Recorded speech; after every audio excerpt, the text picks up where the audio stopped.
Good evening and welcome. I'm Andrea Mulrine. I'm president of the League of Women Voters of Lackawanna County, and I'm delighted that you're here with us this evening for this debate with the candidates for the Lackawanna County Commissioner race. And this tonight are the Democratic candidates for this particular race. Of course, Pennsylvania has a closed primary, so you'll be voting in the party in which you're registered. So tomorrow evening, we'll be hosting a debate with the Republican candidates for the Lackawanna County Commissioner race as well. The League of Women Voters is a political, nonpartisan, volunteer grassroots organization that encourages participation in government. We invite you all to join us. We are the League of Women Voters out of respect for the women who fought the battle to win the right to vote, but we are an organization of both men and women, so we invite everyone here this evening to join the League. You can visit our website at lwvlackawanna.org, and I know that there are membership forms on the table on the way out this evening as well. I want to thank our sponsors and our partners this evening. First, the University of Scranton for the use of this wonderful facility for our events and for all of the facilities that they allow us to use during the year. The College Democrats here on the University of Scranton campus, the students from the College Democrats have helped us throughout the year and have provided questions to us as well. The Political Science Department at the University of Scranton, and also ECTV. ECTV is here filming this evening, and Mark, I believe this will be on tonight at 10 o'clock. So you'll see it on ECTV tonight, and also it will be made available on the League's website if you'd care to see it or you want someone else to see it at a later date. Some of our upcoming events, again, tomorrow night will be in Brennan Hall on Madison Avenue with the Republican candidates for the commissioner's race. On May 11th, which is next week, we will be back here in this venue, the Moskowitz Theater in the DeNaples Center, for the debate with the Scranton City Council Democratic candidates. There is no race on the Republican side, so we are not hosting an event for that, but we will have a debate with the candidates on the Democratic side. I also want to let you know that we taped interviews this past weekend with the candidates for Lackawanna County Controller and for Scranton City Controller, and you'll be able to see those on our website and then also broadcast on ECTV. If you appreciate the things that the League of Women Voters does, again, we are a volunteer grassroots organization. We'll have students with collection baskets on your way out this evening. We invite you to make a financial contribution in support of the work that we do. It helps pay for some of the incidental expenses that we have in putting these kinds of events together. The format for this evening, no questions or topics have been given to any of the candidates in advance. There will be no opening statements. They'll each have 2 minutes for a closing statement. In the interest of time, I would ask that everyone hold their applause until after your candidate's closing statement. Feel free to applaud then. But throughout the evening, this is a really tight 90-minute debate with 7 candidates, so we want to have time to hear what they have to say. I've asked all of the candidates to make sure there's no mobile devices on the stage, and I would ask everyone in the audience as well, make sure that your mobile devices are turned off or on airplane mode so that the camera isn't picking up any signals from them. What we did to start was we drew names, and the person who will answer the first question first is Jim Wanzak, and the person who will give the first closing statement is Brian Jeffers, and then we'll just move through the round robin, if you will, as we go through this. I've allowed each one of the candidates up to an additional 2 minutes for rebuttals that they can use as they desire throughout the evening. If they don't use them, they lose them, and there's no banking, there's no phoning a friend, there's nothing like that. You guys are on your own up there this evening. So. Is there asking a friend in the audience? No, that's why there's no mobile devices either. So in the interest of time, we're going to get going right from the beginning. Let me just do a very brief bio on each one of the candidates. Jeanette Achari Mariani is the mayor of Blakely and is the running mate of Corey O'Brien. Tom Fox from South Abington Township is a businessman, owner of a catering business and a real estate company. Brian Jeffers is a Scranton school director, former medical manager for the State Workers Insurance Fund, and running mate of Jim Wanzak. Tom McHugh, South Abington Township, he's a former South Abington school director. Corey O'Brien is the incumbent commissioner and counsel in the law firm of Muldoon, Murphy, and Agugia. I should have asked how to pronounce that beforehand. in Washington, D.C., and he's the running mate of Jeanette Achari-Mariani.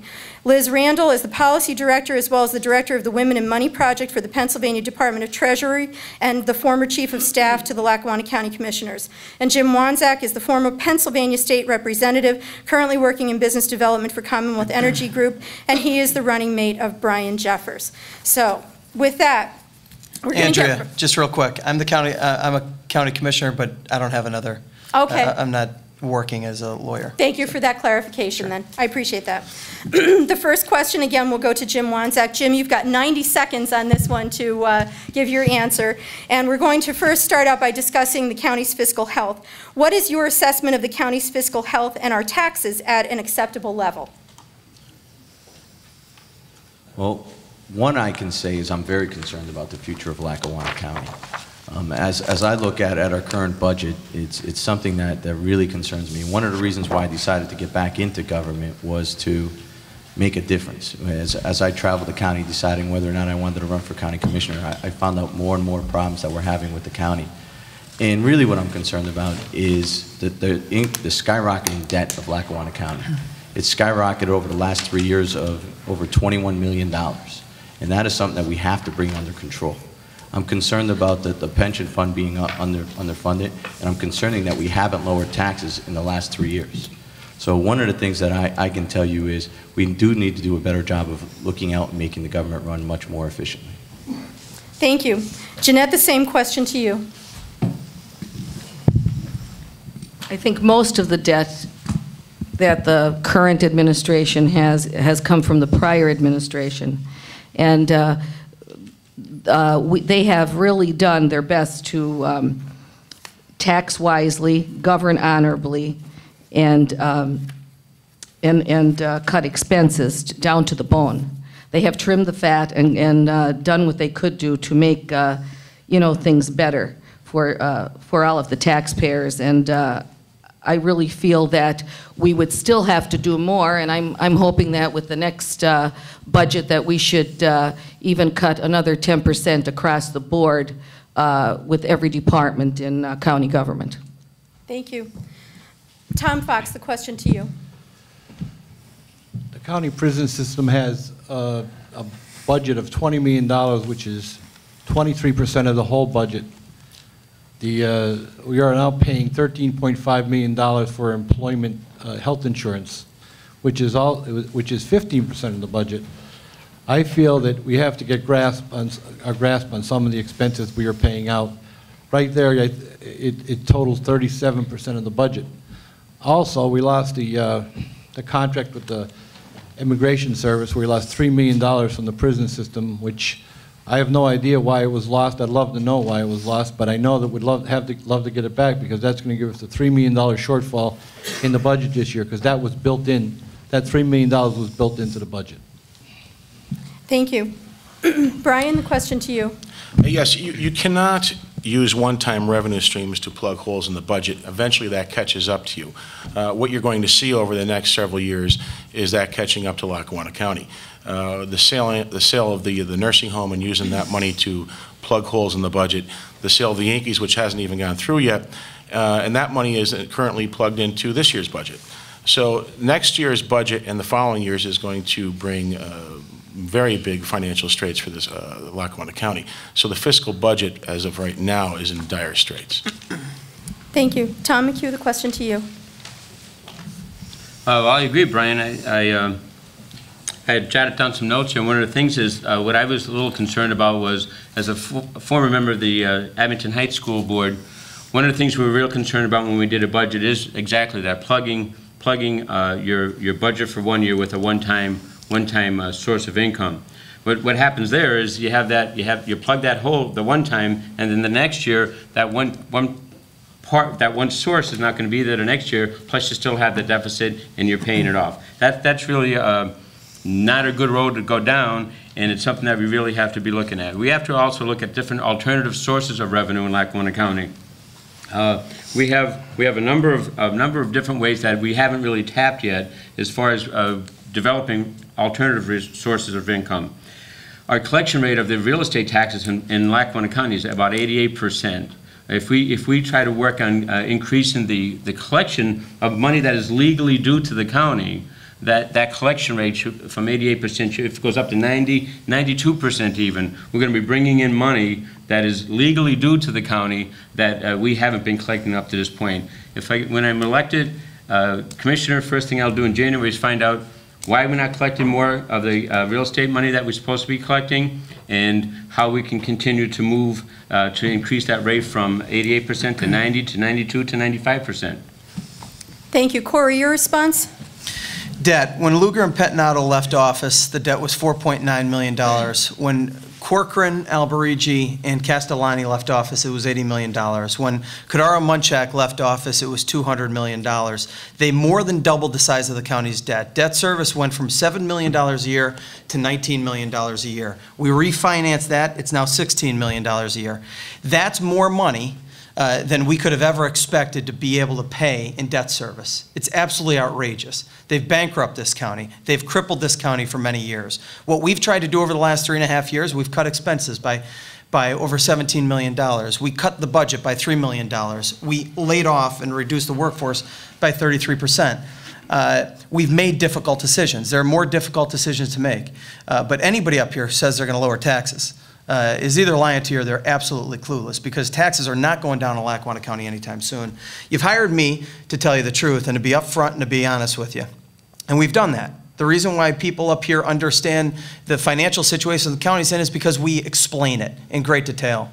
And I think what some of the candidates say about one-time revenue sources is we've said all along, it's difficult. But we had to use the one-time revenue sources in order to not raise taxes. And throughout this difficult economic time, we have not raised taxes, and that's critically important. We've managed the government well, and we've reduced spending. Thank you. Liz, your response. Well, it would be easier perhaps to answer this question if the 2009 audit had been completed on time. It's now currently 8 months overdue. So as we're all sitting up here, it makes it incredibly difficult to assess with any, can you hear him? Louder. Wow, that's never really happened. But with the absence of the 2009 audit being completed, it's difficult not only for all of us, but certainly for the sitting commissioners to be able to assess in any fair or inclusive fashion what the fiscal health of the county is. We currently are carrying a $5.1 million structural deficit that this year was plugged with the $2.1 million in the revenue from the sale of the nursing home. We're also looking at the anticipated $3 million in the sale of the franchise. And so moving forward, again, clearly we're all in agreement that the county's budget and the fiscal stability of the county is in serious jeopardy, and there's difficult decisions that need to be made, but at the same time, it certainly would be helpful if that audit had been completed on time. Thank you. The next question, Jeanette, you'll be the first to respond to this question. We're going to stay on the topic of the county's fiscal health, and a lot of you have already started to address this. This question was submitted to us by a University of Scranton student. How can the county generate new revenue that is annual and not a one-time revenue source? So, Jeanette, the question goes to you.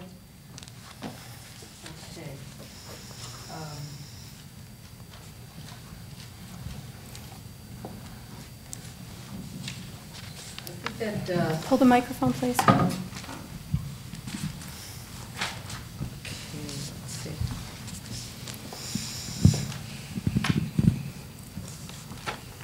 I think I would have to study that a little bit further and just concentrate what I would do if elected, and tell you that what I want to do is to bring back the honesty and integrity to the county, and my dedication as a 39-year employee of Professional Orthopedic Associates proves that I am a dedicated worker. And as mayor, I have responded to the needs of residents on a daily basis, and my primary concerns are public safety and to help government save money with fuel cooperative programs, balanced budgets, and never raise taxes. Okay, thank you. Tom Fox, the question to you. I had a crazy idea how I would like to contact every person that left Lackawanna County that became a success outside Lackawanna County, invite them to come back and help us restore this county's integrity and prosperity.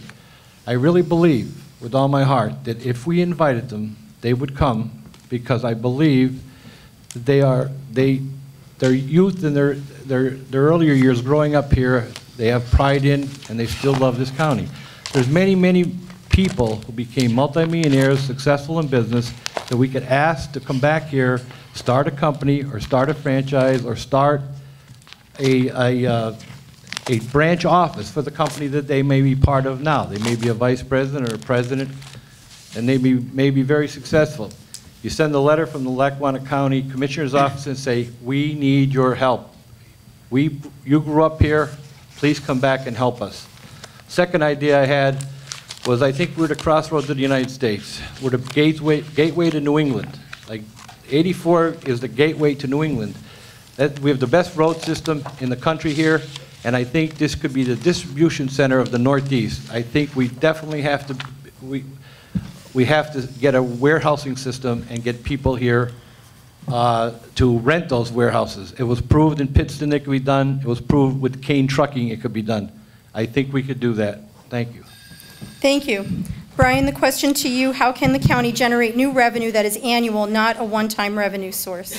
Well, the first and most important thing for any executive is to go out and create jobs. And we have to create jobs by going out and marketing this area. That was done for 20 years under county commissioners, and it hasn't been done for the last 8. The point is that, you know, any executive, whether it's the President of the United States or the Mayor of the City of Scranton, is looked upon as the creator of jobs. You must go out and recruit and market this area. And if that means getting into your car, as Tom said, you know, we have a great highway system here where our proximity to Philadelphia, New York City, and New England is unmatched. And we have empty warehousing in Covington and Dunmore. We can bring in more jobs. And how do we do that? We're going to have to do it through tax incentives and grant programs. Jim and I have a plan, a 3-point plan, that will do this and bring in more jobs. The more jobs that come in, the more revenue that comes into the county's coffers. And that's the simple answer to the question. Okay, thank you. Tom McHugh, the question to you. I agree that we need to be able to create more jobs. We need to be an incubator for more jobs, more businesses in Lackawanna County. The Marcellus Shale, as you all know, is pretty much infiltrating the northern part of our county. That industry is going to be around whether we like it or not. That industry is going to be around for a long time. There's lots of jobs that are being actually not created. Those jobs are there. There's demand for jobs right now. People are coming in from out of town and taking our jobs away from us. They're taking those jobs. They're getting their salaries, and they're going and they're leaving. That salary is the money that they get. They're not paying the state income tax on their salary. They're paying state income tax back from the states where they live. They're not doing that here. What we need to do, we need to help partner with local communities, with our schools and with our education and our training. We have the local union now is planning some classes and training some of their people to do the specific jobs that the Marcellus Shale is demanding. We have that sitting there. That's going to be with us 40 or 50 years. If we react to the needs of the Marcellus Shale, if we act with education, if we act with the training that's necessary to fulfill those jobs, then number one, the revenue is going to stay here in Lackawanna County. Number two, the people are going to stay here in Lackawanna County, not go someplace else looking for other jobs. One other source of revenue that we could be looking at is tipping fees. We have 2 landfills in Lackawanna County that don't have tipping fees where other surrounding counties do. Thank you. Corey, the question to you. The only way you can extend revenue and increase revenue is by expanding the tax base. You either raise taxes or you bring in additional businesses. We face a very difficult economic time in this country and in Lackawanna County and the Commonwealth of Pennsylvania.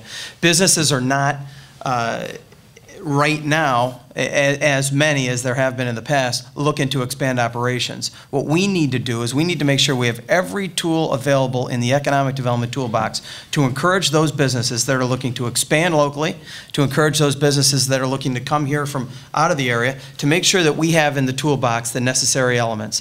Keystone Opportunity Zones, KOZ zones. We need to make sure that we also have infrastructure, strong, rebuilt air infrastructure, transportation, roads and bridges, high-tech infrastructure. We need to make sure that we have a strong library system, make sure that our tourism attractions are strong, make sure that all of the different things, our educational system is strong, make sure that our medical and hospital community is strong. We need to make sure that our trails and our recreational and our arts and culture programs are strong programs, because if we have all of these tools in the economic development toolbox, when businesses are looking to expand, when businesses are looking to come into our region, they are going to be more apt to come here than somewhere else if we can provide them with more than another community can. Thank you. Liz? You know, if elected as commissioner, I think one of the most significant things that any of us could do, regardless of who's elected, is to actually try to control those things over which the commissioners have sole authority and leadership ability. So I do not dispute the fact that we need to try to bring in jobs. I would agree with that wholeheartedly. There's lots of things that we can do to accomplish that and to make this area more vibrant and more robust and more attractive to outside businesses. The two things that I would say first would be to perhaps lobby far more aggressively to make the Lackawanna County Prison a hub for immigration prisoners. It's been something that we've looked at multiple times. It's an overwhelming, it will bring in significant revenues on a regular basis, and it's something that we have sole and primary control over in terms of trying to lobby to achieve that. The other thing, although not popular, I would say certainly expanding, if you're talking about ways to increase revenue, you can expand the tax base, either by bringing people in or increasing taxes, but one of the things that still hasn't been done year after year, decade after decade, is the reassessment. And so I know it's not a popular thing to say, but that certainly would be a way that the commissioners, if they were to step up to the plate, make some of the difficult decisions and pull the trigger on the reassessment and make sure that in a timely fashion that's finished, we could increase our revenue stream on a regular basis. Thank you. Jim, the question to you. Well, the first thing we're going to do is we're not going to raise taxes, and we're not going to increase the debt. As you've heard before, it's already increased. Debt has already increased $21 million over the last 3 years. We sold off all of our we sold off all of our county assets. We plugged the budget with sticking our finger in the dam instead of correcting the problem. What we need to do is we need to become more efficient. It's very simple. Just like your household, it's about priorities. It's about which priorities are going to matter the most, and about looking at efficiencies and making them matter in government. And what I can tell you is the only way to do that is to turn around and create jobs. As Brian Jeffers said, it is about creating jobs, expanding the tax base. And we can do that. We can do that, one, by having good leadership, going out there and attracting the jobs necessary to come to this area, investing in our infrastructure. We can turn around and we can do what we did on the state level, and we can invest in the people here of Lackawanna County. What I mean by that, for example, if you want businesses to come into this area, what you say to them is, hey, you come in and you tell us what skills you need, and we'll get those skills, people trained for that. And we can use that as our tax dollars as an investment to encourage businesses in here, to give people a job and get them going and expanding the tax base.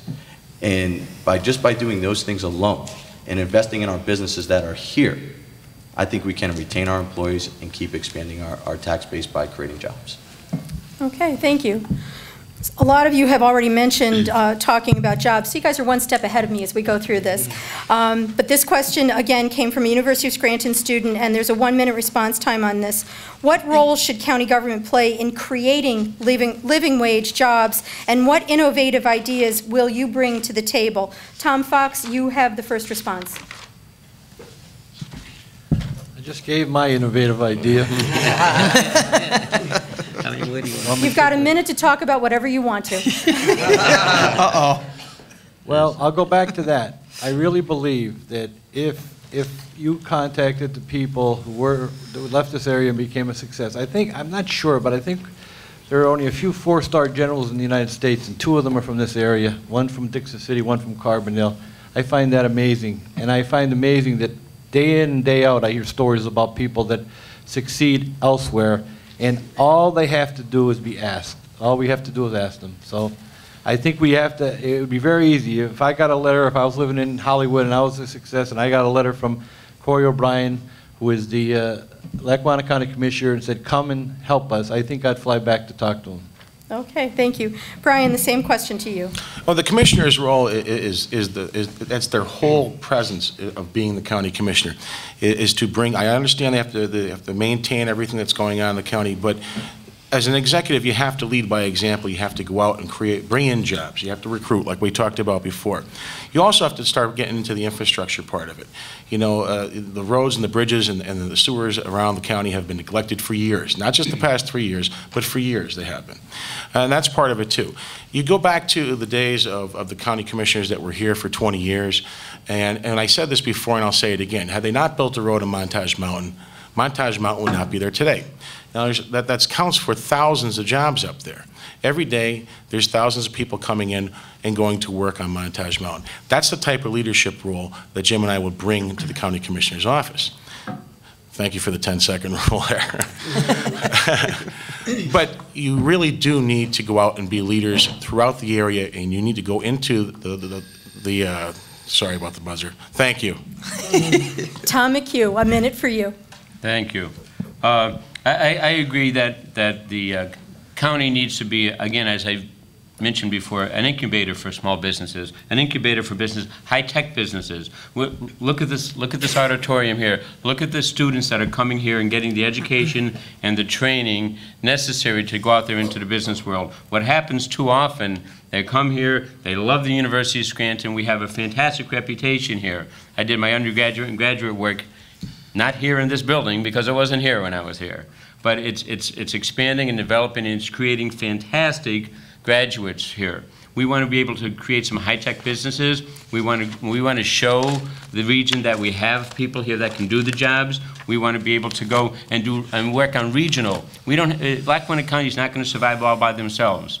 We have to work regionally to attract businesses. The airports are another good example. We're developing more and more businesses that are able to come into the area because of the way that we work with Luzerne County at the airport. Thank you. Corey, the question to you. I'm very confused by this conversation. One of my opponents is saying not to increase debt. The other one is saying to build roads and bridges. This just doesn't add up. If people haven't been paying attention for the last 3.5 years, I can assure you Lackawanna County has no money. We have no money because Kadaro and Munchak more than doubled the size of the debt. They've crippled our future. That's why we have no money. So if you want to build roads and bridges, that takes money. There's only one way to build them. It's borrow money. There is no money. I can assure you there's no money. So, you know, right now, here's the situation. We have a comment now that one of my opponents is not going to increase the debt. Okay, we have a bridge down in Moosic right now. We have a bridge down at Keystone College. 2 bridges out. Where's that money coming from to replace those bridges? Where's it coming from? I want some answers tonight. We got a lot of questions here. How about some answers? Where's that money coming from? Because it's not coming from the county government. We have no money, and we need to replace those bridges. And ladies and gentlemen, I can guarantee you tonight that we're going to be replacing bridges and we're going to be building roads. Liz, the question, what role should county government play in creating living wage jobs, and what innovative ideas will you bring to the table? I think one of the most exciting things about looking at potential economic development is that not only does Lackawanna County or any county provide the framework within which these jobs can come to the area and how we can recruit, but we need to recruit them to something. We can be leaders in providing a plan and a strategy in order to build and focus on economic development.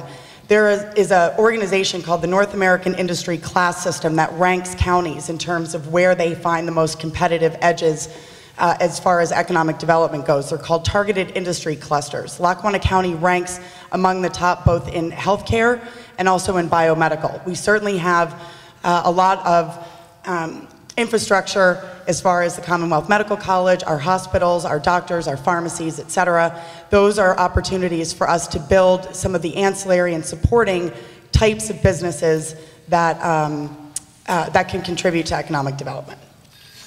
Thank you. Jim, the question to you.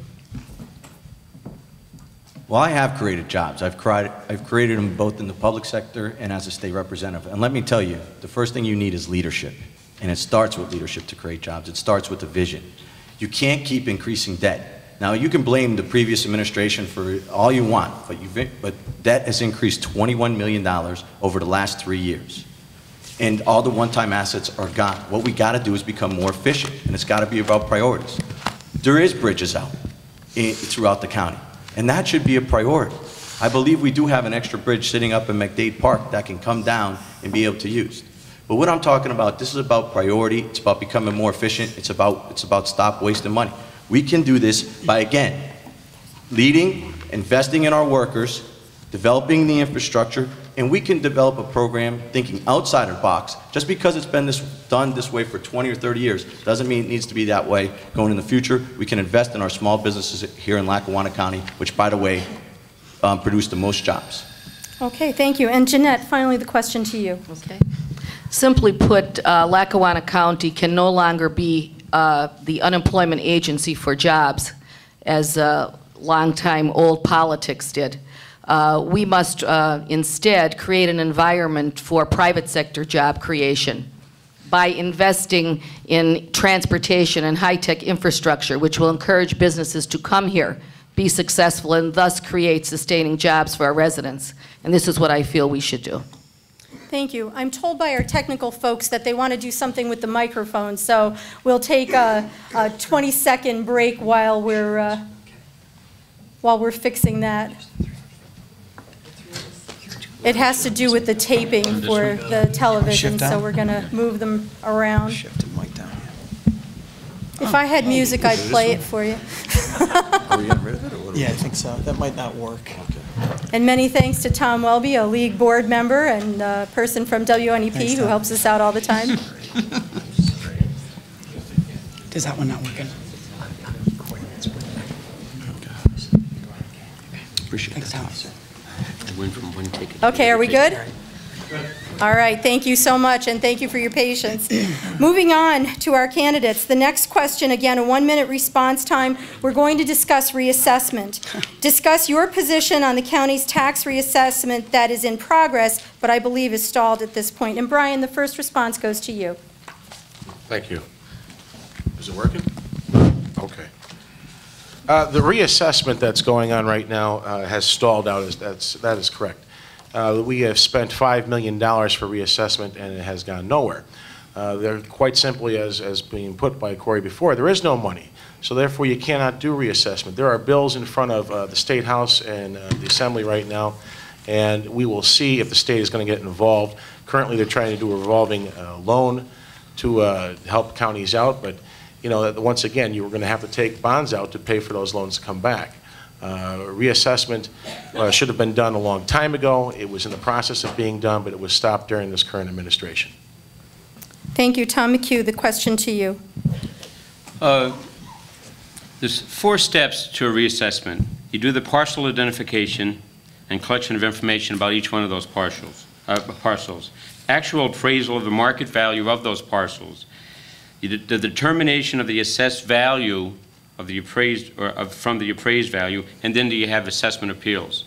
Luzerne County went through a reassessment a number of years ago, and I think there's still in the court systems with the appeals. Some of the assessments that were done in Luzerne County were wildly fluctuating from what the property values were actually worth. I think it's important to look at the reassessment. I think it's important to get the reassessment done, but you have to do it in a slow and deliberate way. I think one of the reasons that our assessment hasn't gone forward is because it's been so long since we've done the assessment that when we start mapping out the parcels, we found some properties there that had structures on it that we didn't even know had structures on it. So we have to take that one step at a time and move slowly to make sure that the reassessment is done properly. Corey, the question to you. Reassessment, we spend in the last administration, they spent about between $4 and $5 million. To complete the reassessment, it'll cost at least $3 million just in labor cost, and then up to an additional $5 million for the appeal. So you're talking about an additional $8 million. Again, I've said it before, I'll say it again, we have no money.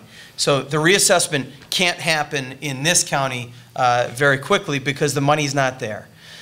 A statewide solution is the way to go here, to have a statewide uniform system. Until that happens, or until the economic climate changes dramatically in this county, reassessment has to be on hold. I think we also have to be very careful in what we wish for.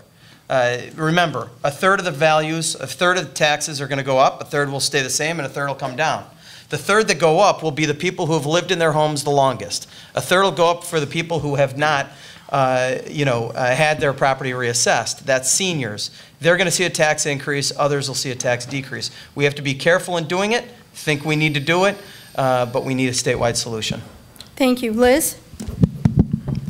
I would agree that there's a lot of opportunity for us to seek statewide resolutions to this problem. My concern is that many of the responses that we've had up on this stage have to do with relying on other people to make the decisions for us.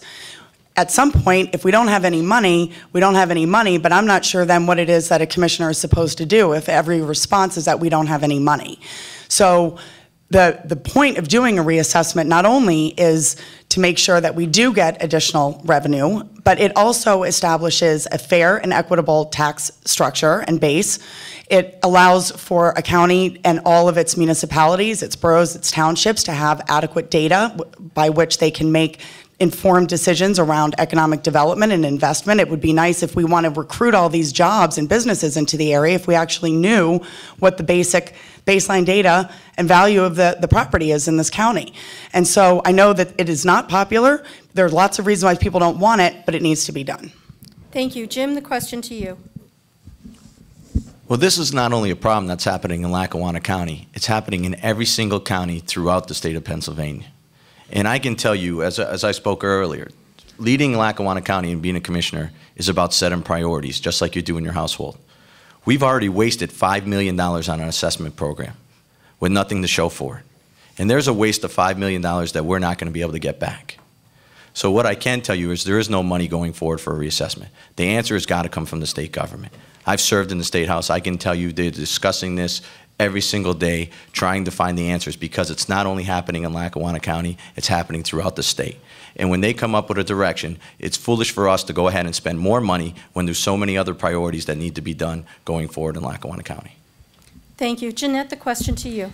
Yes, I am for reassessment. However, it seems to be one of the most controversial and misunderstood issue that we face today. People do not understand exactly what is involved and what would happen if it were done today. And this is why I feel that they should become more educated with this. Like the others said, there is no money right now. I think we should put it aside right now. I think the senior citizens would be the ones to suffer most if we did it today and if we did have the money to do it. And I really feel that it is and should be a statewide solution. Thank you. Tom Fox, the question to you. I believe we have to find a way to reassess.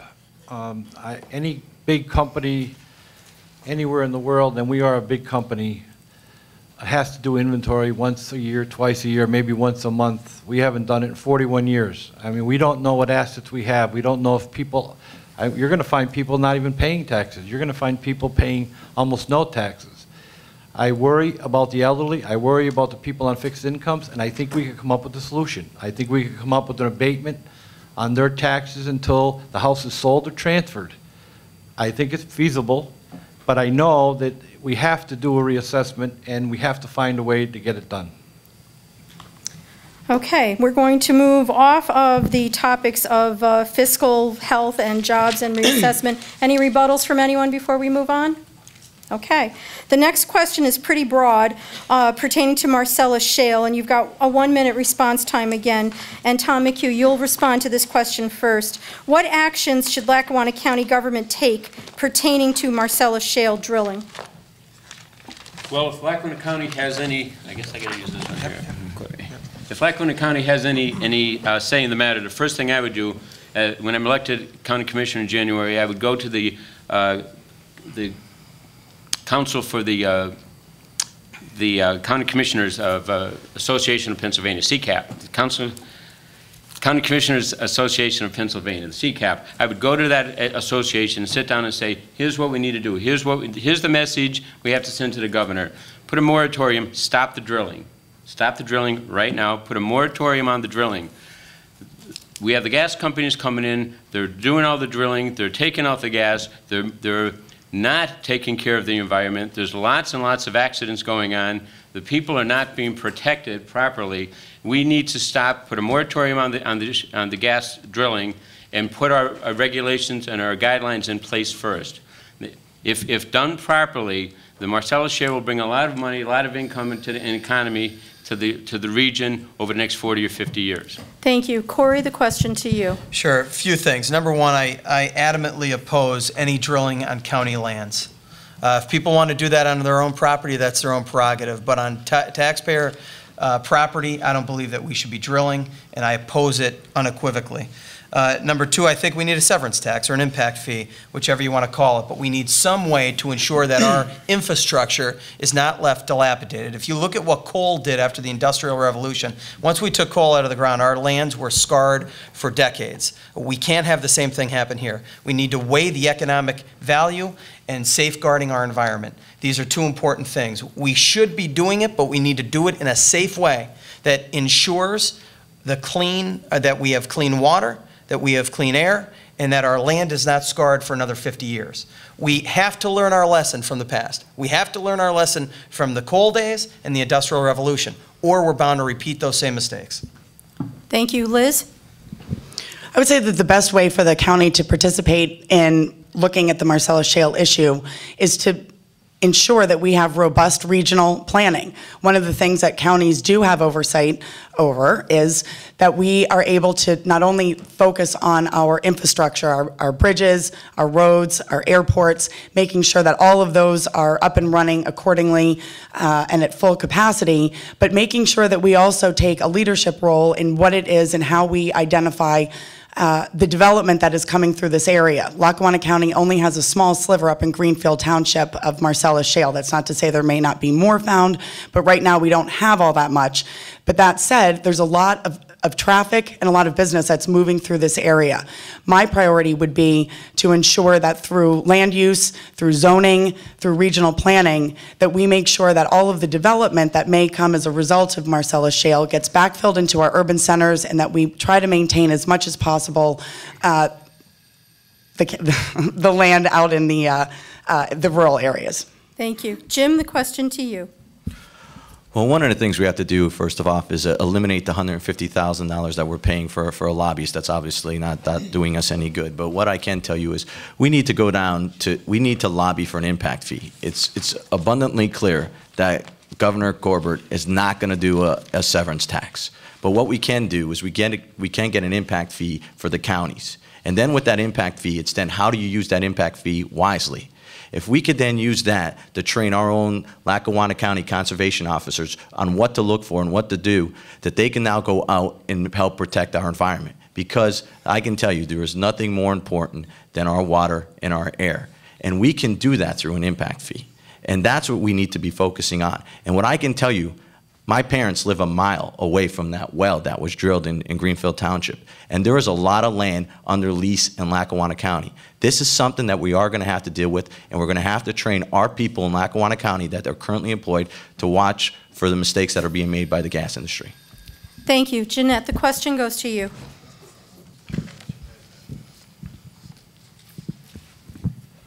Although it would be a great source of revenue, as mayor, I am really big on public safety and public welfare.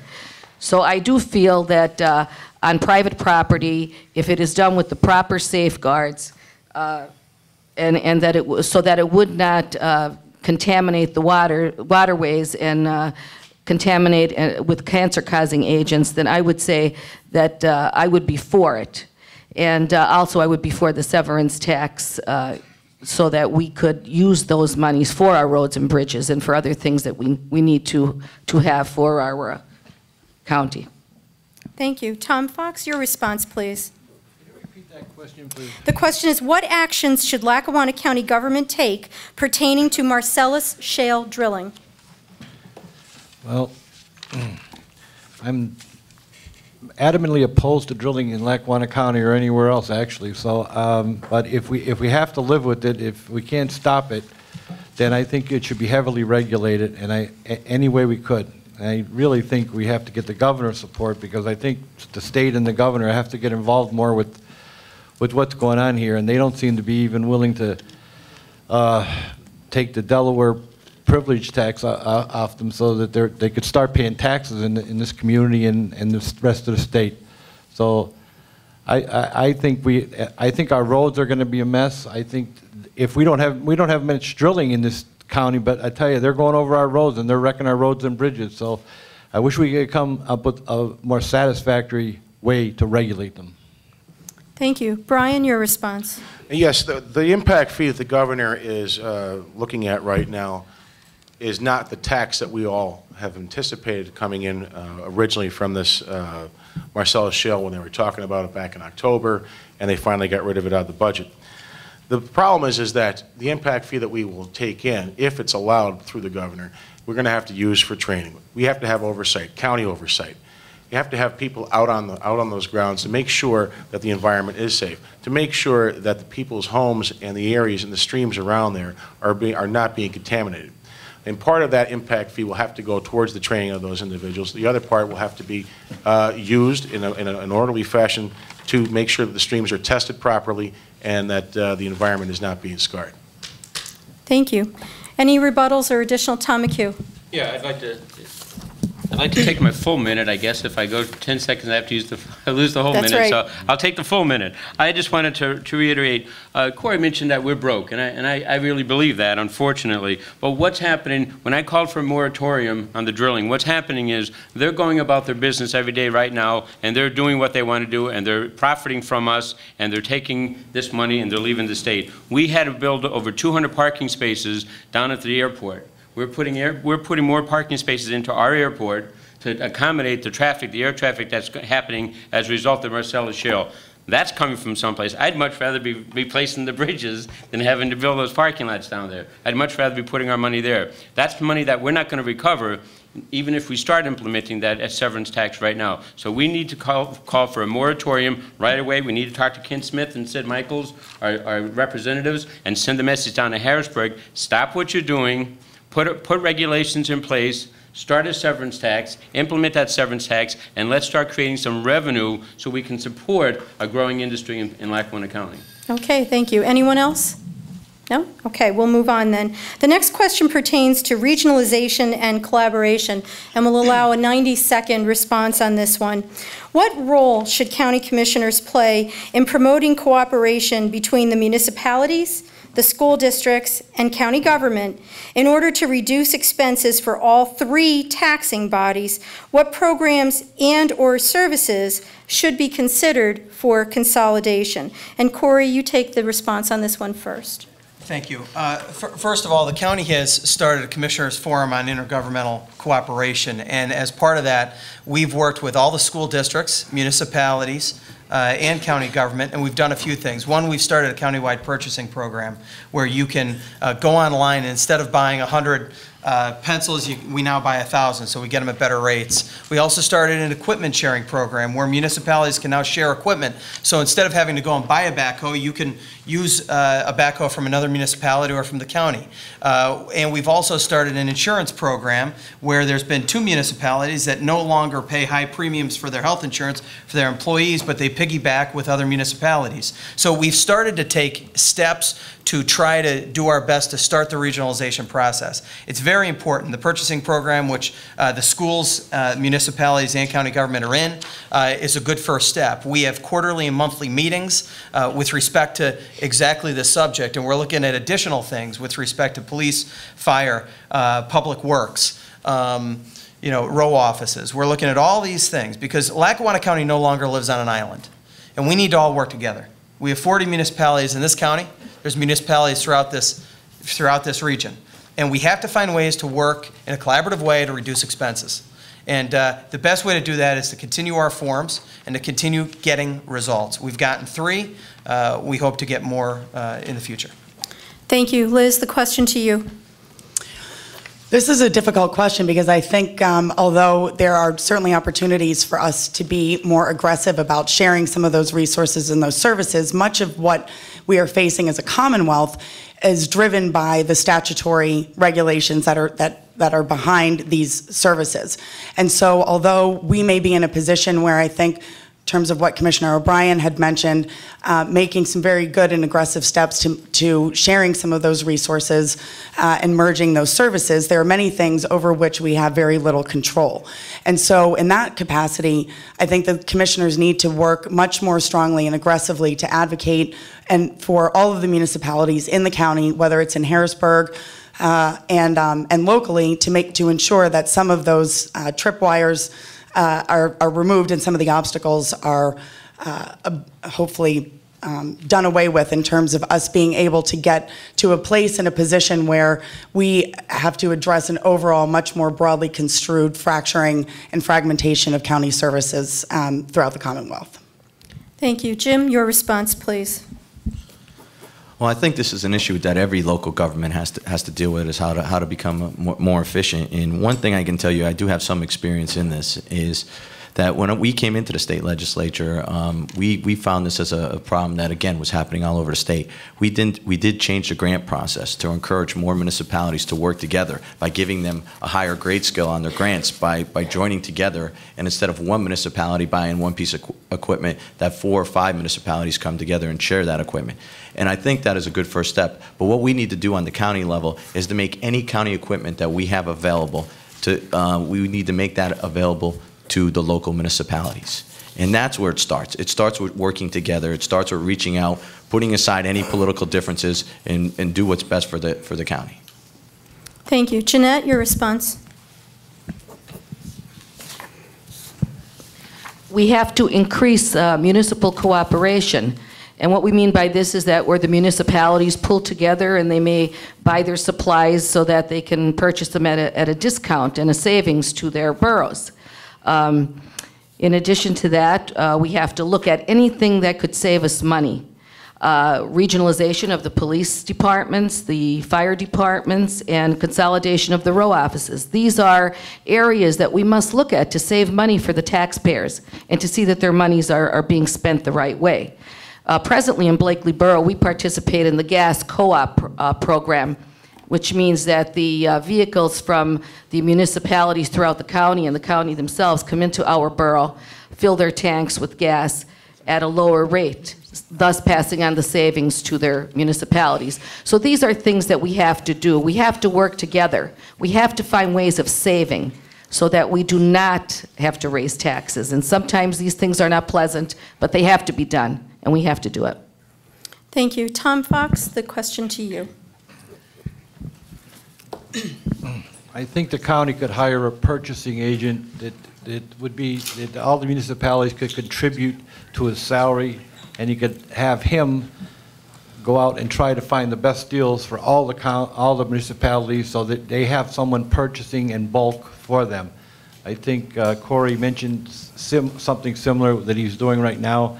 I think you're fighting the municipalities who don't want to get together. They want to stay separate. There's so many small communities here that they all have their own identity and they don't want to give it up. Somehow we have to get them together in one room and say, listen, this is in your best interest. The economy's not the same as it was 20 years ago. We need you to get your heads together and come together, and we will help you, but you have to want to be helped. Thank you. Brian? Yes, we have a 3-step plan that you have to do. First of all, you have to expand the regionalization program that Corey's talking about right now.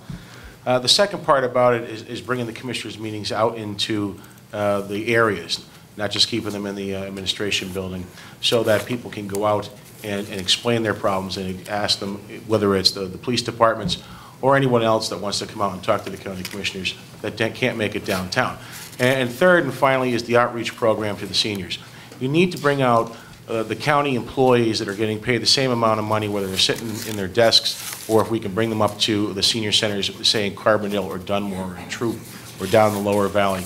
Right now, those individuals cannot get to any of our sources of help in the county businesses. The departments are spread all over the city of Scranton and throughout the county. It's very difficult for them to even get the voter bureau. So we need to bring those to an outreach program to the citizens of Lackawanna County, especially the senior citizens. And with that 3-step program there, I think that'll help with the regionalization from your question. Thank you. Thank you very much. Tom McHugh, finally the question to you. Yes, back when I was at the Abington Heights School District, when I was on the school board up there, a good friend of mine started, years ago, we started working with the Council of Governments. And that's something, that was the forerunner to what we're looking at today.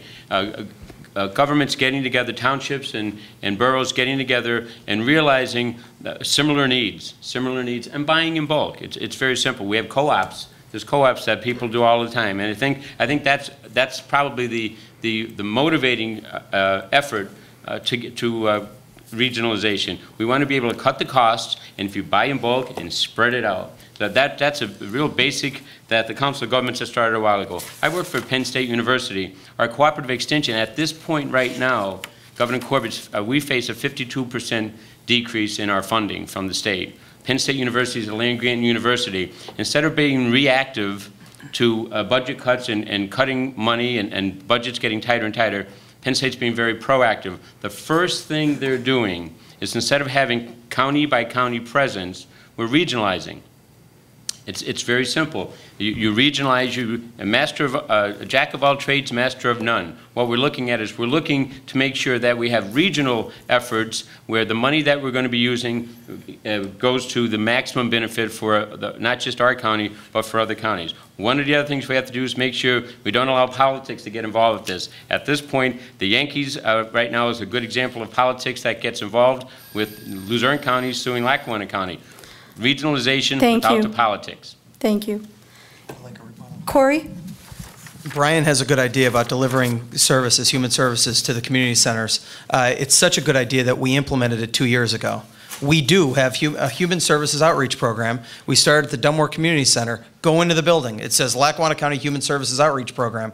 We deliver all of the human services right in the Dunmore Community Center. We also do it up in Carbondale. We're expanding that program into community centers throughout the county. So we've done it. It's an excellent idea. We've started it as a pilot program. It's worked out extremely well. We're going to continue it and expand it to other community centers around the county. It just goes to show you, there's a lot of good ideas up here. And we certainly don't have a monopoly on them. That one happens to be one that we have done. We've completed. It's gone very, very well, and we're looking to expand that program. So that's delivering services, because we have to make sure that our senior citizens, but also our children, the children that are being abused, that can't drive down because they're 10 years old, but they're playing bitty basketball, that they can walk in and they can talk to a counselor. And we provide that service so that they can go in and say, listen, I'm having trouble at home.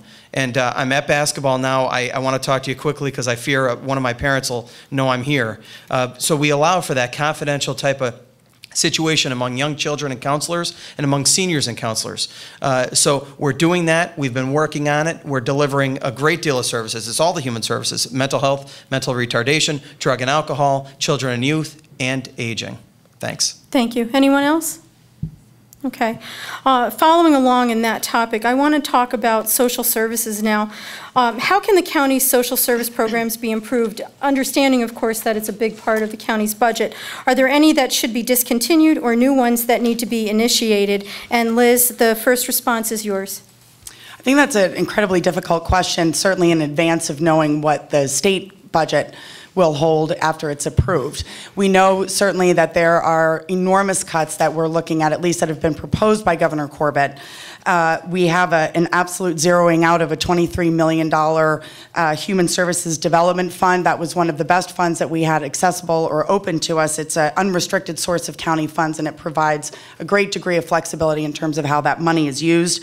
Library funding has gone down 54%. Area Agency on Aging was level funded, but they're looking at having to cut some programs. Children and Youth, $800,000 in cuts. Drug and Alcohol, $500,000 in cuts. And so I'm not sure at what point, we're going to be in a position to to look at I think we're going to have to look at these programs, unfortunately, in terms of those budget cuts. But I will say that the bigger picture is that Governor Corbett has given us a budget based on what he believed to be reflective of the values of his constituents and the people who elected him into office. County government and all budgets are a reflection, they are a moral statement. They say something about the values of that community and of the leadership that crafts that budget. We've seen what Governor Corbett has done, but we would have an opportunity as commissioners then to craft our own budget. And in that capacity, I think it's incredibly important to make sure that we don't unfund or cut so severely those services. We are the last resort of those for those services. If they fall through the cracks, they're on the floor. Thank you. Jim, the question to you. Well, the first thing Brian and I are going to do is we're going to go spend a day with each and every agency. And we're going to see how they operate, and we're going to talk to the men and women that work for our agencies. And we're going to see if there is any efficiencies that we can come up with. And we're going to put our minds together, and we're going to see if there's anything that we should be doing maybe that isn't being done.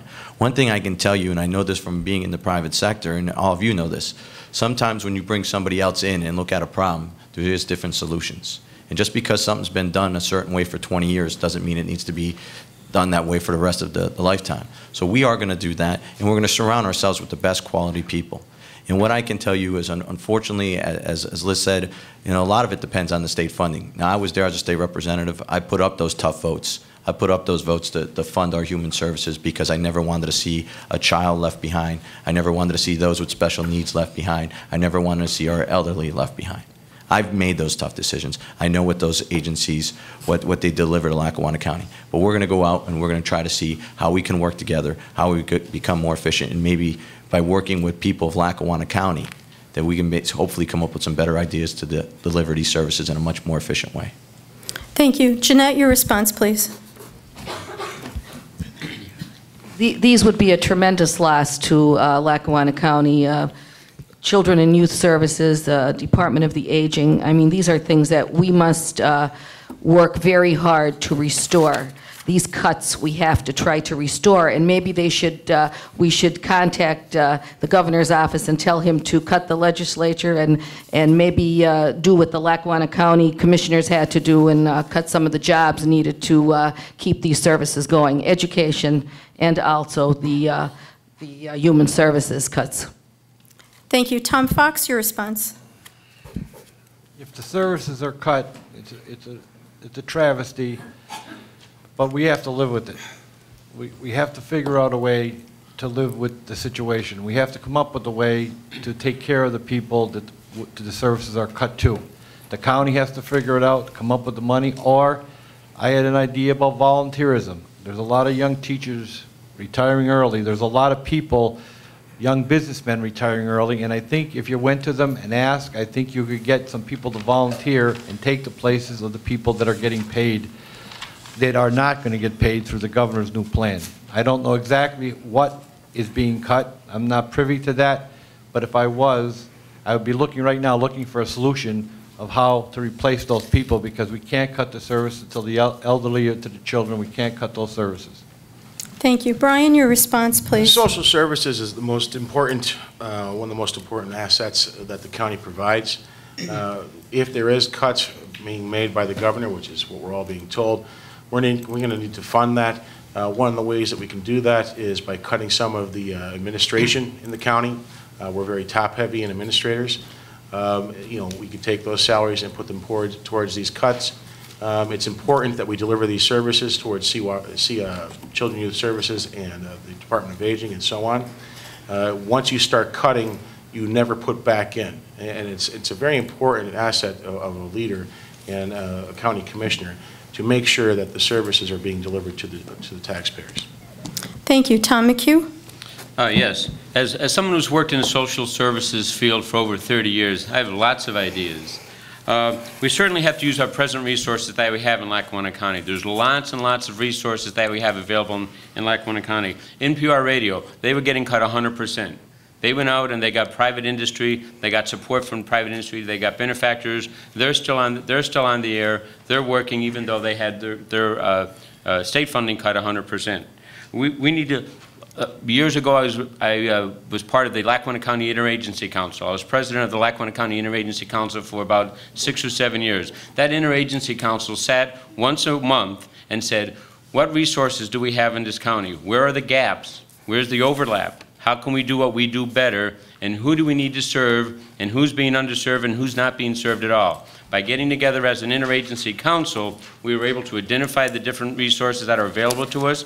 We were able to identify what resources Lackawanna County needs. We also have to have strict eligibility enforcement.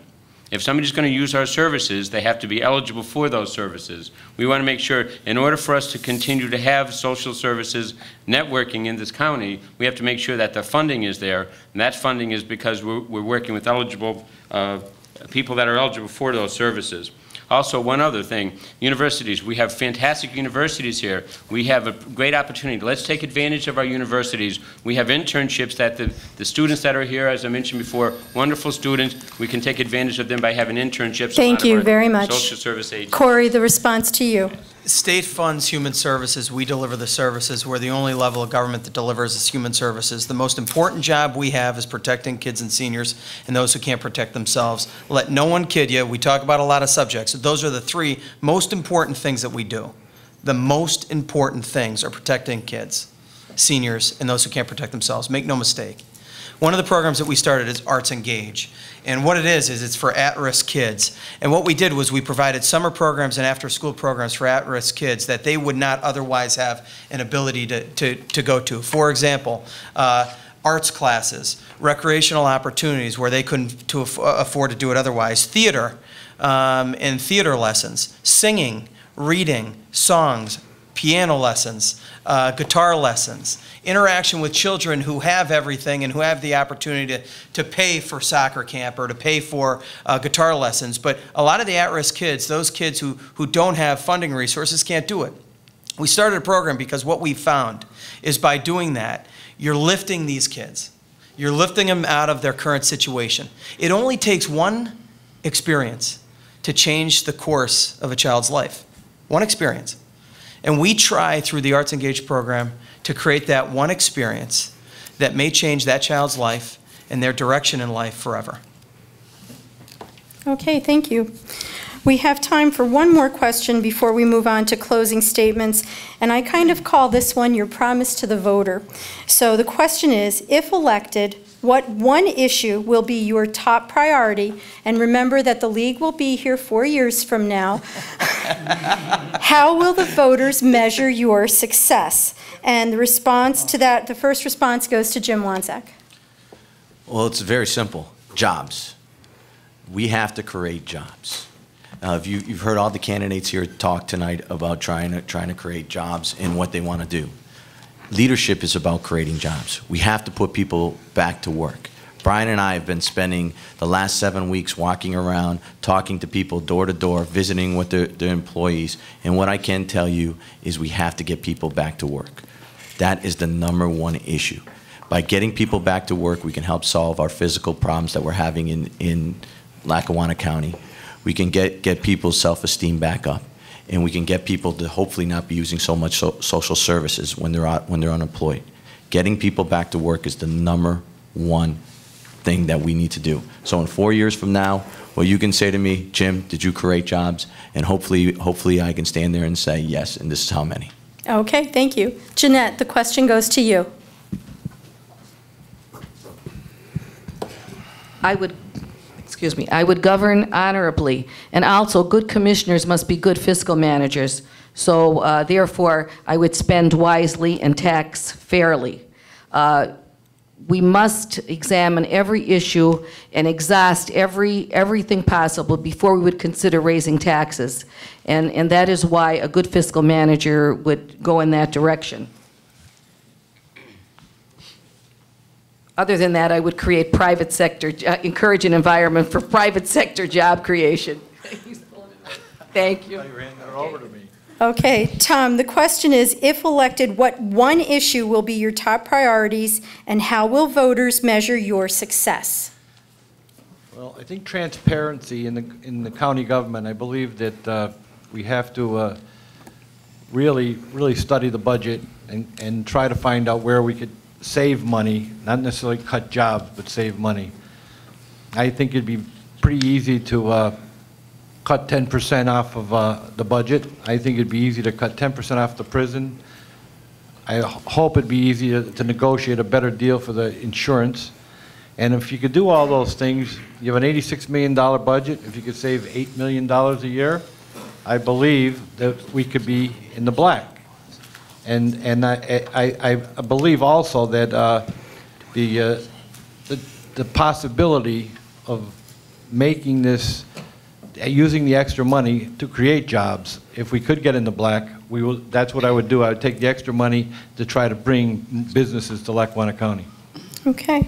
Brian, if elected, what one issue will be your top priority, and how will the voters measure your success? Well, they'll measure my success if we fail and they unelect us in 4 years. But the top priority has always been jobs. It's the reason I got in this race from the very beginning. It wasn't a personal thing or anything like that. My two brothers live out of town. They couldn't find jobs here. It's that simple. Jim and I, our philosophies clicked almost immediately when we got paired up. And what I can tell you is this: we are going to work every day to bring jobs into this community for the entire Lackawanna County. It's imperative that we put people to work.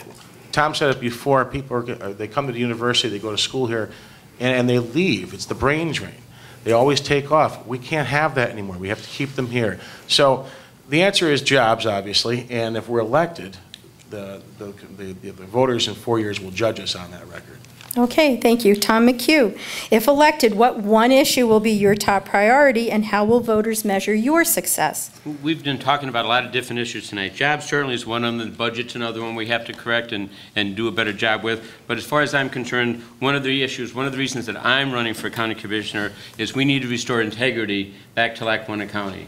That was a question, actually, that was asked at the last forum that we were at. Luzerne County, with the problems they've had in Luzerne County, with some corruption that's going to be, trial that's going to be going on here in a couple of weeks with the former commissioners, I think we need to bring integrity and trust back to Lackawanna County. Luzerne County has a new form of government down there now. They're going to have 11 commissioners. They're going through a whole different process down there. We don't need, our system is not broke. Our system is not broke. We just have to use the system properly. I think if we rid ourselves of corruption, we show some transparency, and the easy thing to do, the one way that you want to get me reelected is if you do the right thing. As county commissioner, I promise I'll do the right thing.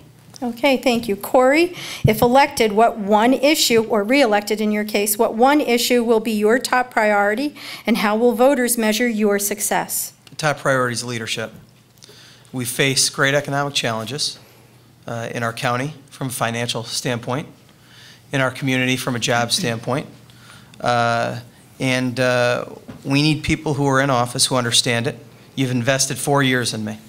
I've learned a lot. We've made difficult decisions. We've made those decisions together. We've brought the big issues that we face to the public through our commissioner hearings process, whether it be our financial situation, whether it be baseball, sale of the nursing home, all the major issues we've faced, we've brought to you. And you've heard from our experts what we hear. And I think leadership is going to be the most important thing as we move forward, because we will continue to face great challenges from an economic standpoint. And from a job standpoint, and from a decision-making standpoint. We need leaders who are willing to make those difficult decisions, not blink, move forward, be steady, and get it done. And that's what I'm going to bring back to the office. Thank you. Finally, Liz, same question. If elected, what one issue will be your top priority, and how will voters measure your success? I would say more than just a particular issue would be a way of governing. And to me, what it strikes me as being the most important quality and character of a leader and of a commissioner would be someone who oversees and takes care of and makes decisions regarding those things over which the county commissioners have direct control. It may be something that we want to do. We want to bring jobs in. We're hoping and praying that we're going to be able to change some of what Governor Corbett's budget looks like. Those are things that we can certainly work on, but at the end of the day, it is extremely important that what we do as commissioners, that we focus on the things over which we have control. Unpopularly, that would have to be reassessment. I would look at creating ICE as providing an ICE hub at the prison for the immigration prisoners.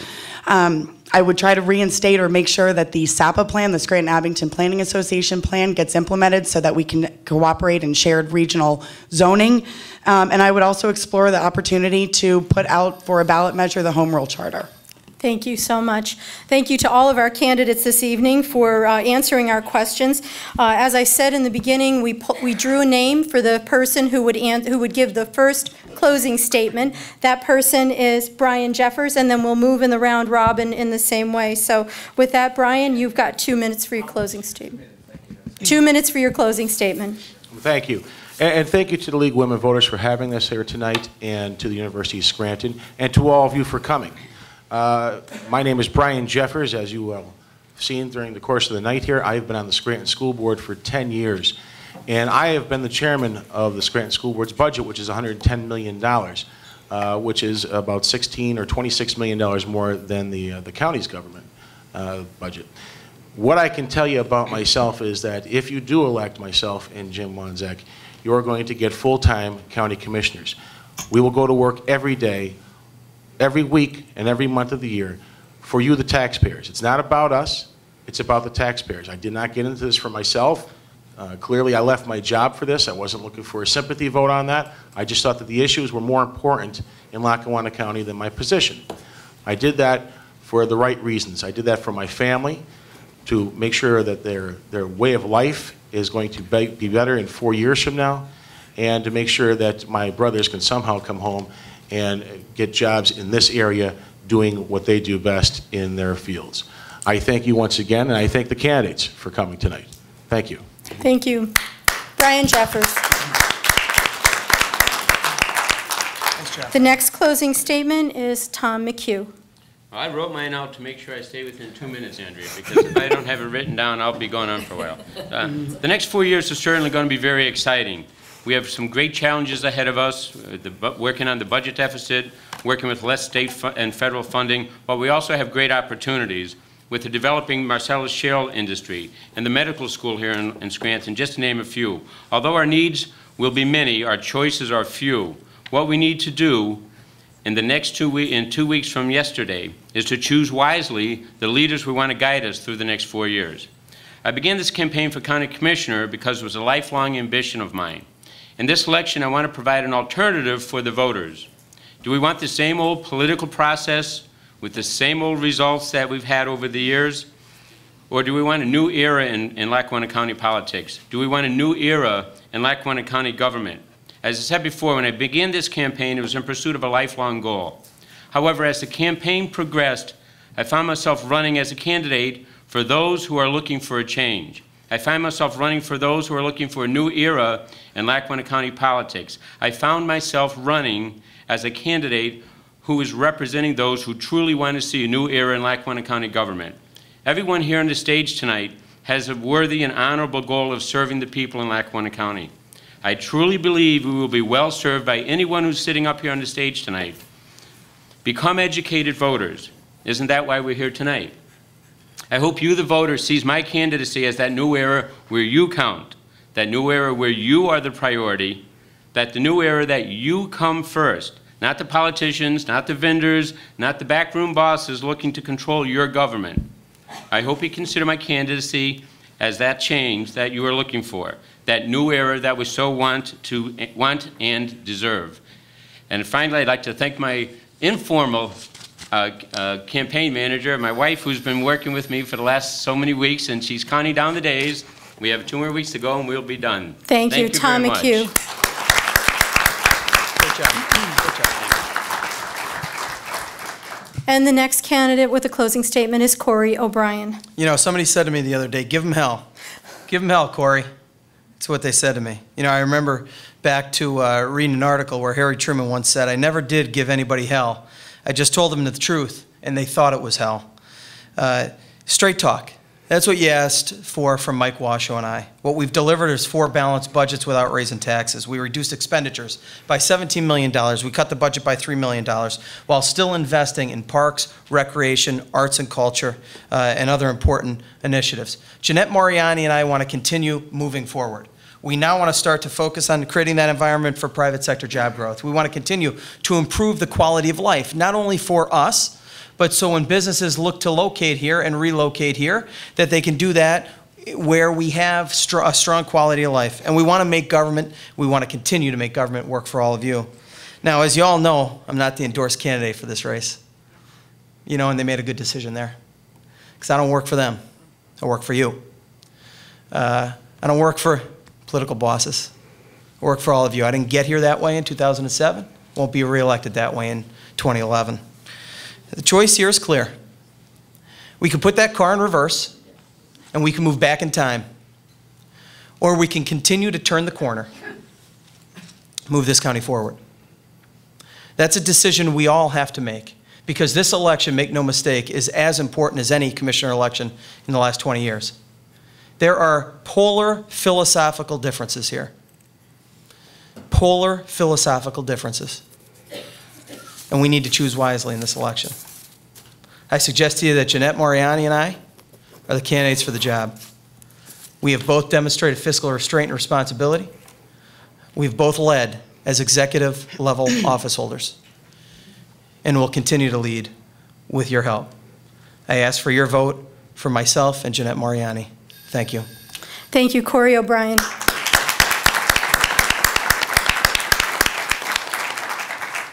The next candidate, Elizabeth Randall.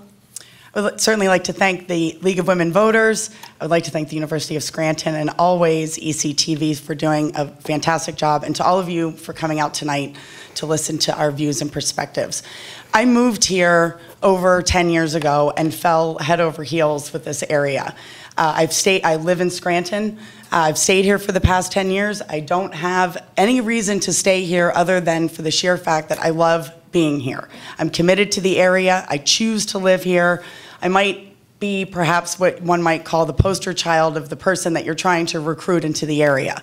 And so one of the reasons why I'm running for county commissioner is to be able to give back and to continue in the process of trying to make this area a better place, making sure that the county moves forward and progresses. And it's really based out of my commitment to staying here and asking to be a part of the leadership of the kind of people that we consistently claim that we want to be living in the area. I'm also running because I know that I have the qualifications to do the job. As the former chief of staff for the county, I am uniquely aware of the issues and the obstacles and some of the challenges that the county faces. And so I'm asking for you to put your confidence in me to make sure that I know that I can hit the ground running, but I want the opportunity to be able to perhaps make some of those decisions from the driver's seat.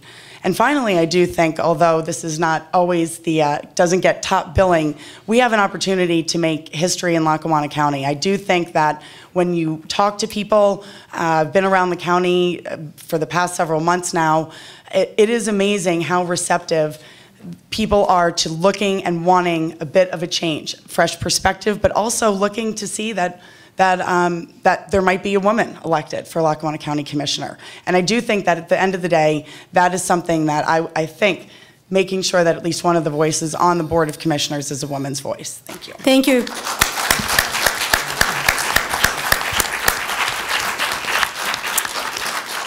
The next candidate is Jim Wanzak. Well, I think everybody has been thanked here from the league and to you and to all of you, but there is one person that all of you at the table have missed, and that is my wife and my family. But I'd like to thank them for putting up with me being gone nonstop, and as each candidate up here on stage will say, running for political office has a big burden on your family, and it's very difficult to be away from them. So I applaud anybody that wants to get into public service and expose themselves. But this election, make no doubt about it, is about leadership. This is about all of you deciding who do you want to lead Lackawanna County going forward. Who do you trust in making government more efficient? Who do you trust in reducing the debt? Who do you trust in protecting our environment? And who do you believe is going to create the jobs? You've had an opportunity to hear from many of the candidates here tonight. And you've had an opportunity to see some of them that are experienced doing that. What Brian Jeffers and I ask you to do is to give us your trust, to give us your vote on May 17th. And the one thing that we will promise you is that we're going to work our tails off every single day to be full-time county commissioners, to work on creating jobs, making government more efficient, bringing the human services back out into the government, into the towns, not just Dunmore and Carbondale, but every single town, because we've heard that on the streets. People want the human services back in their areas. And one thing I can tell you is when people asked, Jim, why did you want to get back into government? Why did you want to run for office knowing the financial distress that Lackawanna County is in right now? And you've heard that tonight. And it's very simple. People are motivated by different things. Some people are motivated by money. Some people are motivated by glory. I am motivated by making a difference. It's something to me that matters. I like when I help somebody. All the negatives that come with politics can be made up with one simple smile of helping somebody out. Thank you, Jim Wanzak.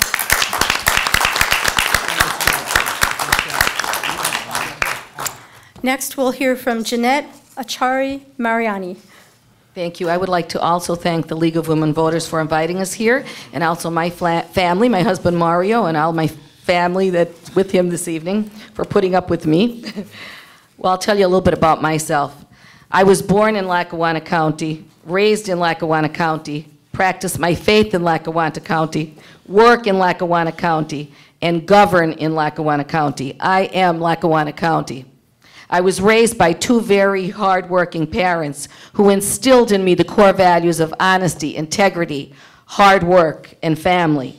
These are the core values around which I revolve my life each day, and the core values that I apply as my position as mayor.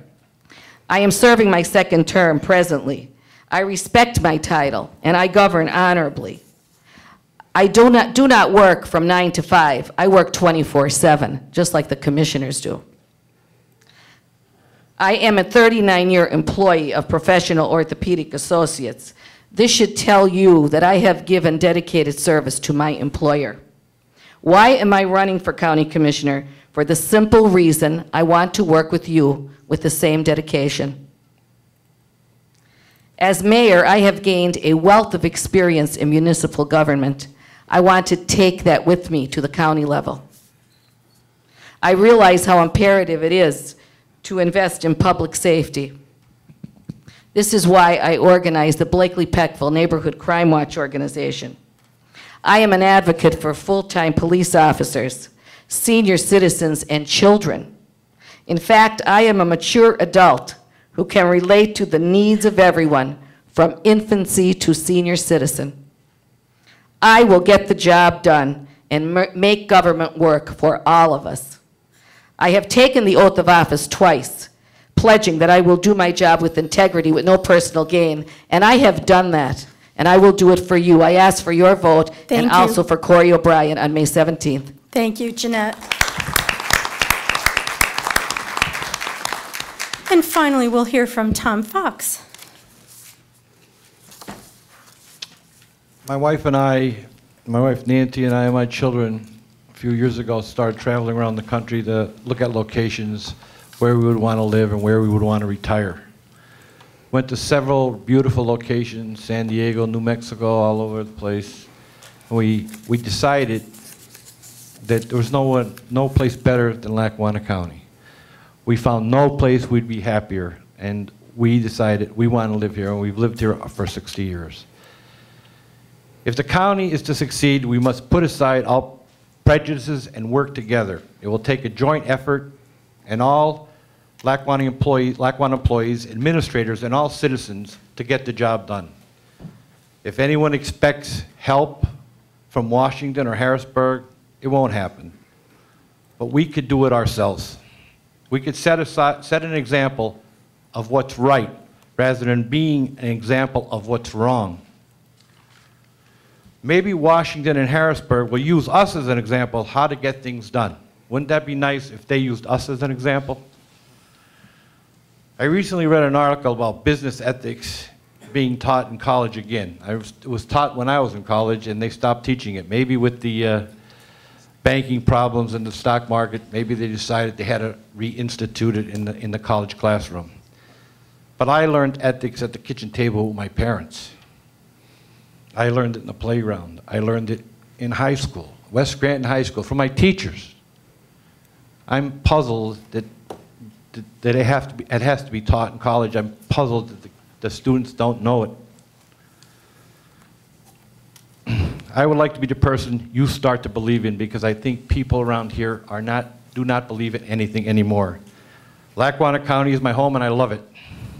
I will never embarrass this county or the people who live here. Thank you. Thank you so much. I want to thank all of the candidates for being here this evening and for their commitment to democracy. I know that it's not easy to run for office in a county the size of Lackawanna County. I know you guys are on the road every night, so how about a round of applause for all of the candidates?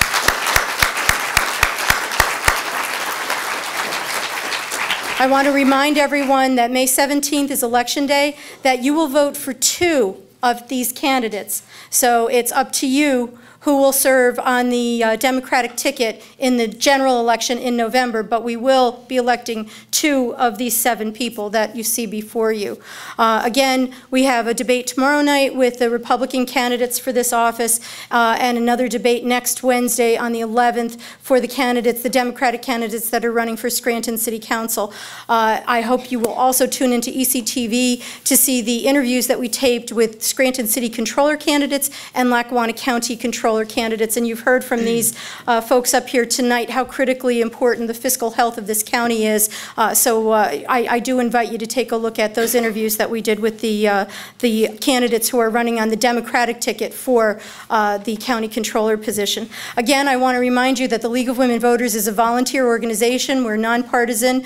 That doesn't mean that you necessarily have to be nonpartisan. If you stand and you make statements on behalf of the League, then you have to be strictly nonpartisan. But we invite you to join us. Even though you may be supporting your candidate here tonight, you can still be a League of Women Voters member. And remember, too, that it's an organization of both men and women. So we hope that you've learned something tonight about the 7 folks that are up here. And don't forget to get out and vote on Election Day. Thank you.